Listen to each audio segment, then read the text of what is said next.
Players, these are the men and women who lost their lives on Saturday at Tops Supermarket in Buffalo, New York. It is very important that we saturate the internet with their names, their legacies, so that they can be remembered.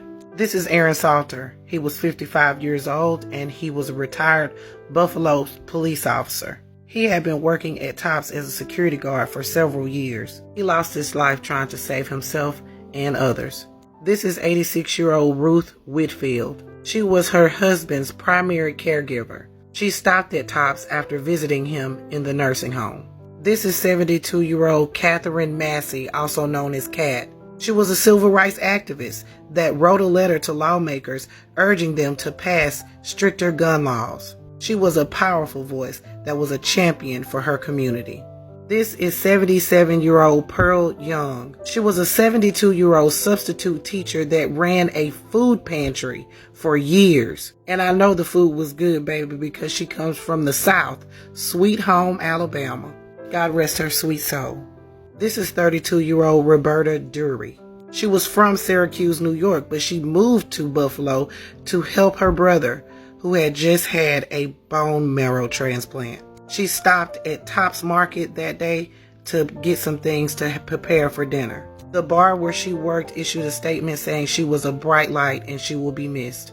This is 65-year-old Celestine Chaney. Please forgive me if I got the first name pronunciation incorrect. She was a single mother and a proud grandmother of 6.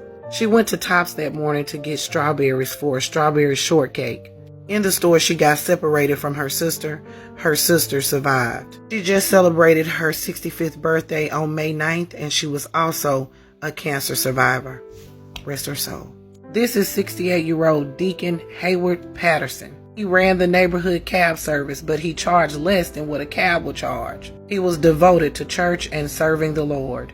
This is 53-year-old Andre McNeil. He lived in Auburn, but he was in Buffalo visiting family. He went to Tops that morning to buy a birthday cake for his 3-year-old grandson as a surprise. His cousin said he was loving and fun to be around. Rest his soul. This is 52-year-old Gus Morrison. He was a loving father of 3, and he also had a stepdaughter. He worked for the school as a school bus monitor, and he loved the children. Rest his soul. And lastly, this is 62-year-old Geraldine Tally. She went to Tops to buy some things for dinner. Her family says she was a loving, sweet person. As we go through the motions of grief and anger, let's not forget to remember the legacies of these people. I hope that this will help y'all share it. This is Double D Mother.